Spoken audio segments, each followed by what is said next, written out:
Welcome to the GovDiscovery AI podcast with Mike Shanley, your source for actionable insight into government markets and foreign policy. GovDiscovery AI leverages a decade of experience winning federal funding to deliver intel to sales, proposal, and capture teams working in defense and civilian markets. Now here's your host, Mike Shanley. Welcome to the GovDiscovery AI podcast. My guest today is Keri Lowry, former Chief of Staff of MCC, the Millennium Challenge Corporation, and fellow board member at the Society for International Development, U.S. Keri, been excited to have you on the show for a while. Thanks for taking some time to share your expertise with our audience today. Great, Mike. I'm honored to be on and excited to have this conversation with you and the community. Thank you, Keri. Let's start talking MCC. September 10th, MCC signed a new compact, $400 million plus, with Ivory Coast. I think that and a little bit of activity in the procurement pipeline has got people interested about MCC and the role it's going to play or might play under this administration. So let's get started. Bigger picture. Some people know of MCC, but might not know exactly even what they do.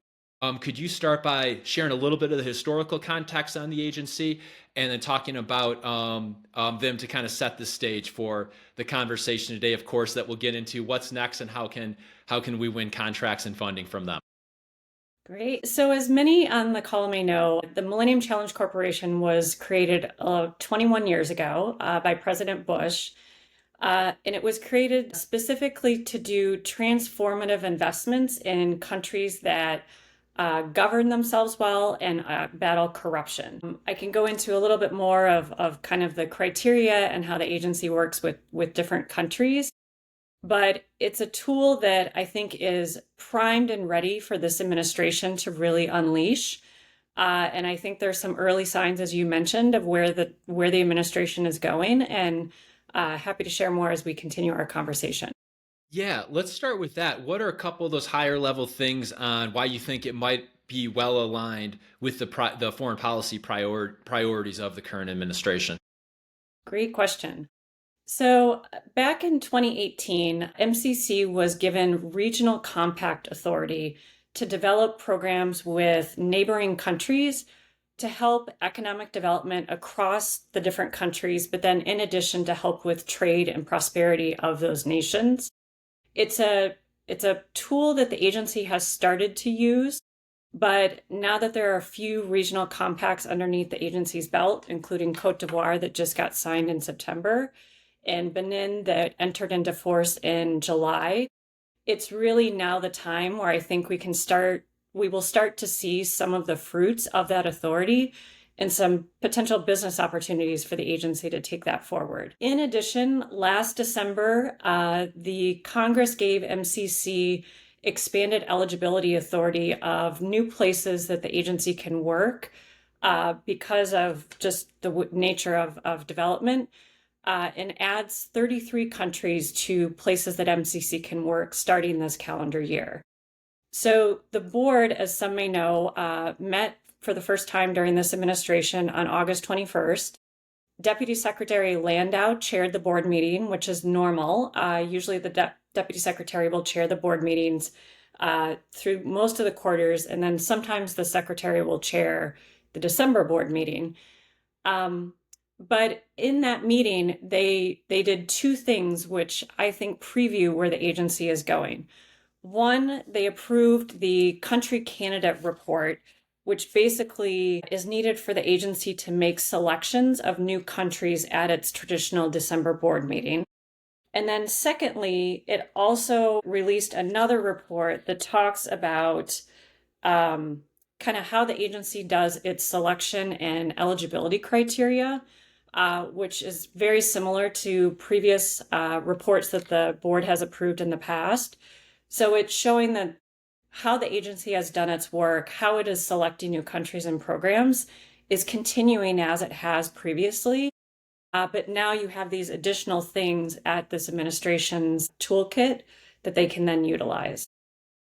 And thanks, Keri. We'll get into that a little bit more, but a lot of our audience are going to be familiar with State Department, formerly USAID activities, DFC. Could you talk a little bit about maybe where MCC fits into that box of foreign policy tools and how the procurement process is different for MCC?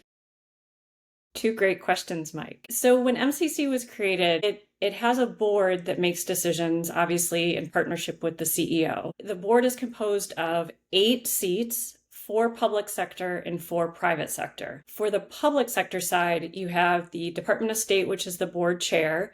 You have the Department of Treasury, which is the vice chair. And then you have the U.S. Trade Representative as another public sector seat, as well as the U.S. Agency for International Development. TBD, obviously that 4th seat, how it might be encumbered. And then the White House, approved by Congress, then determines who those 4 private sector board members are. And they have to go through confirmation, nomination processes. It takes a bit of time. Right now, the agency has 1 private sector board member. So hopefully here, maybe in the near future, this administration may, put a CEO name forward and or some of those private sector board members. Yeah, please. No, so you had asked a second question and now I'm forgetting. Well, so yeah. And then with state DFC, how do you think that, with USAID being absorbed into the State Department, how do you anticipate you noted the country selection criteria is more or less unchanged, maybe entirely unchanged. Do you anticipate have you seen any other early market signals from the administration or MCC to suggest an evolution and adaptation of their role under the Trump 2 administration? Thus far, it appears that the State Department and this administration are supportive of the current way of the agency, which is great. It will, as it's been working the past 21 years. The fact that, those 3-4 public sector entities are so intimately involved with the agency's work, I don't foresee a change that would occur. Again, each administration can approach it as they choose, but it's pretty well structured in how the Congress set up the agency. Now, you've obviously participated in several of these MCC board meetings, especially while you were Chief of Staff of MCC under CEO Alice Albright. Could you talk a little bit about what happens in those? Obviously, it's interesting to hear what goes on behind closed doors, but especially for our listeners in industry that want to be bidding on MCC activities, what should they know about how decisions are made at the board level and the importance of those? That will then flow down into their pipelines and business development strategies? Great question, Mike. So the board process at MCC is, I have to say, a very proud element of the agency for those still at the agency and those that have previously been at the agency. It is a well-oiled machine that we take extremely seriously. So there are quarterly board meetings that traditionally you would discuss how programs are being developed, how programs are being implemented. Are there issues? Are there opportunities? Are there things that, have changed over time since, a country was added to the program list? As well as where's the agency going in the future? As I mentioned, a couple of those new authorities for MCC came out of board discussions that then the agency took forward in consultation with the board. There are what is called the BRIA, the plus ones, and then the actual board members itself is a process that kind of works each quarter behind the scenes to make sure that the board is fully briefed and fully prepared to have discussion and make decisions at those board meetings. So it's pretty structured, it's pretty formal. I participated, obviously, as Chief of Staff in a handful of board meetings. I also was part of MCC's board when I was at the National Security Council, because the NSC and OMB have 2 seats at the table, but they are non-voting seats at the table. And what was really exciting about that was, trying to peek under the hood, not even being at the agency, of how it does its decision-making, how it does its selecting, how it prioritizes the sectors that it works in. And it's just a lot of fun to see people do this so well and so just so regarded. One of the funnier stories I will say when I was at the National Security Council, and this is the time when Secretary Keri was Sec State, we had colleagues that would come forward and they would brief on the programs that the board was making decisions on. So at this time, it was one of our Latin America programs. And the country director came up, he was briefing on, where the program is, what we think we're going to do. And then the board would either approve or disapprove if the way forward. And as some may know on this call, Secretary Keri would at times bring his dog to the department. And his dog was actually underneath the table licking our country director's feet as he was trying to present on the program. Trying to focus on that. That's when you think about prepping for all the various scenarios, Keri, we may be missing that with our clients, but we have not yet needed to advise anyone to prep for that on their in-person meetings. Yeah, my colleague did a phenomenal job, but it was we laughed about it afterwards. But yeah, very interesting. Continuing with that then, with the board meeting, on the technical side and the implementation side, do you anticipate any change? It sounds like there was the large expansion, as we know about in December, of the countries that MCC is going to be focused on. Was there any reason not to anticipate that'll be the list going forward? And then have you seen any changes to the technical priorities or the types of activities that MCC anticipates funding? Great question. So at the August board meeting, the board at the time reviewed what was the foreign assistance review results for the agency. And obviously that encompassed all programs that were currently existing. But then the board also made decisions to select 2 new countries at that August board meeting, which is a bit abnormal, but a positive sign as well. Fiji was selected to develop a compact, and Tonga was selected to develop a threshold program. So that is a positive sign of where the administration wants the agency's work to be focused. But with respect to the existing programs, any changes that the agency makes with an existing program has to go through a pretty robust congressional notification process with the Office of Management and Budget, as well as obviously with the different communities on the Hill. Those CNs are still on the Hill as of last week. Some were meant to go through their kind of 15-day business process timeline, but with the government shutting down, that is now up in the air. So I'm hopeful that the agency will be able to share with everyone where programs will continue, where programs have been adjusted, and then what programs will not continue going forward. I would guess that once the government reopens, hopefully within a few weeks after that, we may learn from MCC what will be continuing. But Mike, to answer one other quick question that we talked about, December is traditionally the board meeting where the agency will pick new programs and new countries to work with.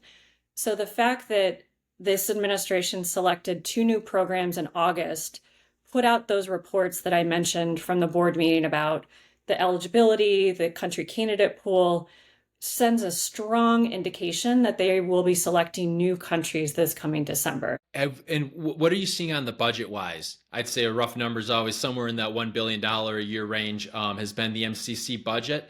Yes. Have you seen any signals about the range that might land in for FY26, obviously knowing the entire government budget is also in flux? If we're naming more countries, is the funding getting diluted more? Is there more biddable opportunities with that? Is that more operations? If you could talk a little bit about what you're seeing, knowing what we know today for the 26 MCC budget. So far, again, obviously where Congress needs to figure out where they want to go with the 26 budget, but indications from both chambers were to keep the agency's programmatic and administrative budgets about the same as they've been previously, which is a great sign if that is where it ends up at the end of the day. With that, then means that you will have obviously funds to support the programs that will continue, and then have hopefully funds to work with new countries in the future. When I was there, we actively worked to get what we call our unobligated balances down, so that every dollar was already committed before a country was even selected. So the unobligated / uncommitted money at the agency really doesn't exist anymore. And so every dollar is going towards decisions the agency will either has made or will be making in the very near term. Does that help So answer what your does that, question? yeah, what does that mean for bidding? It means there's less or more for organizations to bid on. It means it's the same, to be honest. It was more how the agency worked with Congress and OMB was the money would come for programs usually a little bit after a program was decided. And now, because we've been able to spend down the unobligated balances, that then means that the agency potentially could be selecting programs for a budget that is going to have to ask for in the future, which is a little risky, but it's something that this administration has probably already started to talk about. And obviously the agency will figure out how to handle that. One thing I will mention, and getting to the opportunities for those on the call, one thing that's unique about MCC, and I think this administration really likes based on the America First health policy that global health policy they recently put out, is that MCC works with partner countries, obviously hand in hand, to develop the programs. And then those countries actually have to give either funds, assistance, you name it, to have more skin in the game and really have that country ownership of whatever the program is that MCC and the country are doing together. So Benin, for example, the program that EIF'd in July, Benin actually put in more money than MCC did by $2 million to basically double the investment of what MCC is working on in Benin, which is phenomenal. And every program or every country that MCC selects, the agency and the country figure out, what is that country's contribution. To get to the opportunities, so MCC does business two ways. One, there's the business of headquarters, which is you would call kind of the MCC business. And that on average puts out about $70 million of opportunities per year. Sometimes it's via BPA, an IDIQ, a sole source. And MCC put out its forecast, I think it was late last year, and they anticipating updating it once the results come out of, all the CNs being cleared and being able to talk about the August board results. So that is something I would say keep an eye out for, potentially And coming that maybe funding, October. is that typically more project design, program evaluation type of activities for that 70 million-ish from MCC HQ? So it's traditionally headquarters operational support. It's due diligence funding. So kind of as you're developing those programs, what are those due diligence efforts you need to do? Monitoring and evaluation, economic analyses, if there are kind of special assessments that are needed. So it's kind of that bucket of work. And then, as many in this call may know, once a program, quote, enters into force, we're obviously working with what is called the Millennium Challenge Account entity in country that is stood up when the program is selected. The bulk of that type of work, as the program begins to implement, switches over to the country level more robustly. And that's where the MCA procurements really start to come into play. And those are on average about $500 million a year. And they are done at the country level. So if you go to MCC's Doing Business page, you'll see where you can look for opportunities to work with MCC headquarters. And those are on sam.gov, grants.gov, et cetera. And then there are also where MCC will post all of the MCA procurements as well. And the agency forecasts both of those things usually 6 to 12 months in advance so that all of you on the call can prepare for those opportunities and really think about what you want to propose in whatever bid or contract that you may be going after. And we're tracking all of those too, Keri, just to note for anyone interested on the Aid Connect GovDiscovery AI platform. So just message us if you're interested in following those MCC opportunities. Can you talk a bit about that bidding process then for the MCAs? Obviously, $500 million sounds more interesting than 70 million a year. Both are big numbers. What does that process look like for, again, someone that has not worked with MCC, but has that capabilities in the international development space? What does that bidding process look like? What's the U.S. government's involvement? What's the host country government's involvement in that process? And is that then more similar to, say, I don't know, a UN or World Bank type of procurement process where there is involvement from the host country government? Great question, Mike. So when MCC helps establish with the country a Millennium Challenge Account entity, that is a wholly independent entity that has oversight from MCC. So the funds come from the US Treasury, obviously via MCC, but that actual MCA is responsible for all of the procurement, all the financial management, all of the contracting, and then all of the technical oversight work all comes at that MCA level. So the the partner government, works with MCC to set up that entity. We jointly decide who the CEO of the MCA is, and then obviously they then start to populate populate the rules across that entity. Some countries, that group is about 20 to 30 people. Others, it can get close to 100 or more, depending on the size of the investment. So, in some of the countries where you have a compact that's $500 million, sometimes a bit more, that's where you're going to get into that bigger entity size, versus if you have more of a smaller compact or potentially a threshold program, those are usually of smaller dollar value. Is it usually a single procurement, or is that 500 billion or 500 million, we'll say, broken up into multiple procurements that the organizations can bid on? Usually it's both. So where the agency has been focused, and I believe it's going to continue this way, is once the agency starts working with a country, there's an assessment that's done. It's called the Binding Economic Constraints Assessment, to determine if MCC invests in XY space, how is that really going to unlock the economic potential of that country?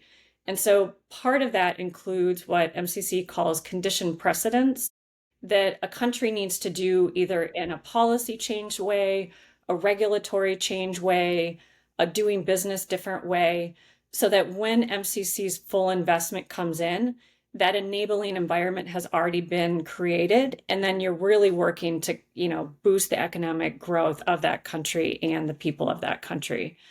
So usually the agency will focus on 1 to 2 sectors, depending what comes out of that assessment. And then there's always management and oversight work that the MCA needs assistance with. Sometimes there's monitoring and evaluation work that needs to be included, due diligence as well. So sometimes those are put out as one big procurement. Sometimes they're put out as different procurements.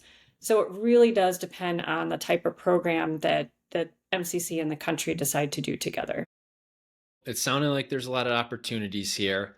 What are the ways that industry can most effectively engage? And I don't know if you have any examples from when you were chief of staff of some very successful, productive ways that they can engage, whether it's during the board prep period that you talked about, or otherwise, either industry days. What would your advice be to an organization that's hearing this and said, this might be a good fit for us? What are the next steps? How can we get engaged with MCC to be positioned for this FY26 funding?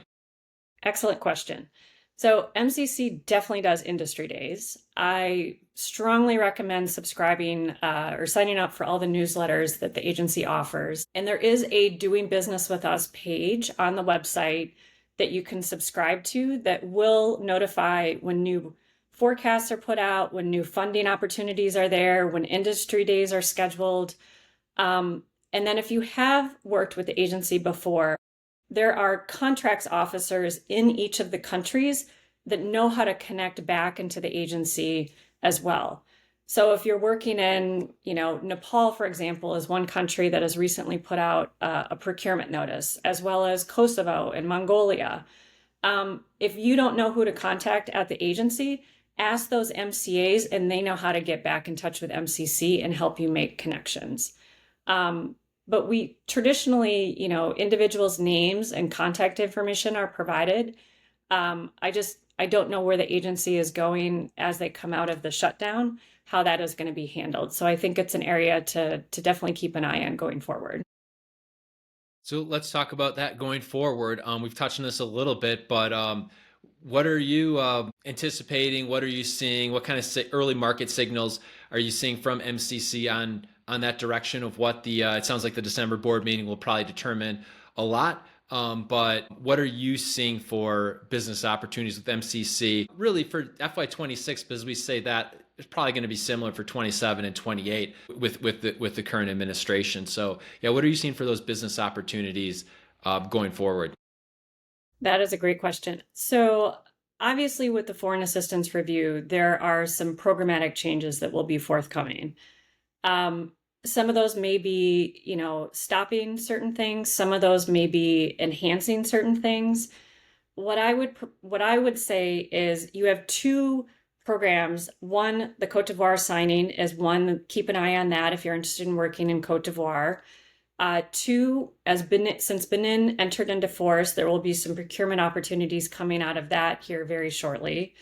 And then as countries, I think, potentially restart programs, there may be some different procurement needs that the country needs because a business wasn't able to wait until October, November to continue a program that was paused in January.